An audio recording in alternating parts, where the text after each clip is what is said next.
توبة مخطئ. وعلم آدم الأسماء كلها ثم عرضهم على الملائكة فقال أنبئوني بأسماء هؤلاء إن كنتم صادقين. قالوا سبحانك لا علم لنا إلا ما علمتنا إنك أنت العليم الحكيم. قال يا آدم أنبئهم بأسمائهم فلما أنبأهم بأسمائهم قال ألم أقل لكم إني أعلم غيب السماوات والأرض وأعلم ما تبدون وما كنتم تكتمون. من بين كل المقامات والتشريفات والكرامات والتفضيلات اختار الله عز وجل أن يفضل آدم عليه السلام بالعلم.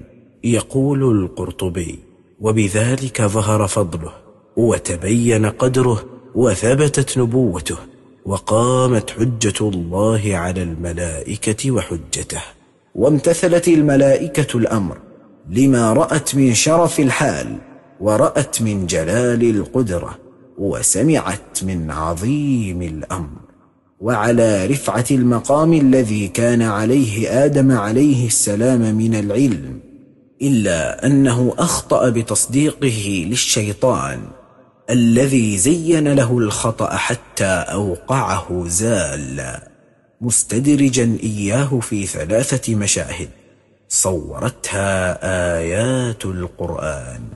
قال تعالى: وقاسمهما إني لكما لمن الناصحين فدلاهما بغرور. قال تعالى: فأزلهما الشيطان عنها فأخرجهما مما كانا فيه. ابتلي آدم بالذنب فاعترف وتاب وندم وتضرع واستكان وفزع إلى مفزع الخليقة وهو التوحيد والاستغفار، فأزيل عنه العتب وغفر له الذنب وقبل منه المتاب وفتح له من الرحمة والهداية كل باب.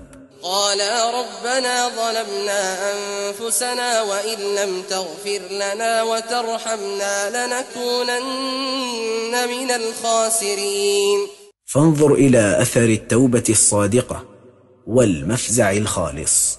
قال الله: ثم اجتباه ربه فتاب عليه وهدى. فكان بعد التوبة أحسن منه قبلها، ورجع كيد العدو عليه وبطل مكره، فتمت النعمة عليه وعلى ذريته.